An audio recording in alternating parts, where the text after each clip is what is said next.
Wescoal mines beneficiates and trades coal in South Africa. Yeah, remember it was the old Chandler coal. It's merged with MacPhail. It's a coal distribution business. Had some various assets around. Then it's a big empowerment shift, change of shareholding. They've got some nice mines. They've got a contract to supply Eskom as well, also in that sort of Middelburg, Oortjies area. And as we mentioned earlier, it's in the process of trying to buy out its smaller rival, Keaton Energy. Market cap is 851.9 million rand, price to earnings ratio of 8.7, dividend yield here of 1.8%. We're talking about it because of that potential corporate activity. Look, they've done two major things. They've got this huge BEE thing, and it's huge, and they're buying Keaton.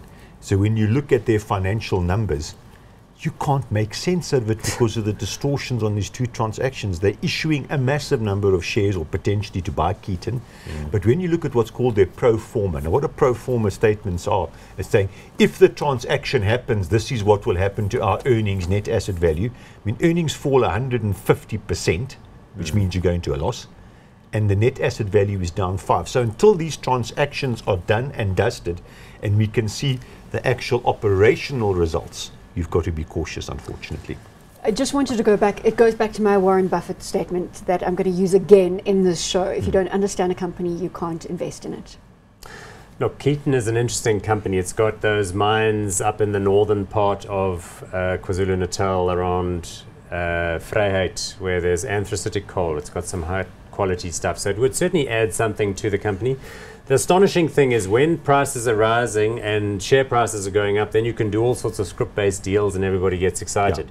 But if you that's go what back I'm talking 18 about, months, not being able to actually drill down into what is real and the detail right 18 months ago, these companies looked like they were dead for all days. Mandy Gludd, the CEO of Keaton, was scratching around for excuses. Wescoal was going nowhere fast. Now it's kind of on again. So we've got to call it. Let's have a look at the share price graph there. So Wescoal, you can see, rather volatile. Interesting story. If you want to go and get closer to it, maybe you can get hold of Rams Ramaite, the controlling shareholder. So there's stuff going on, but I would say it's a bit risky for my taste. Don't buy on corporate or potential corporate activity. Hot or not? Not hot. Not hot. Not hot.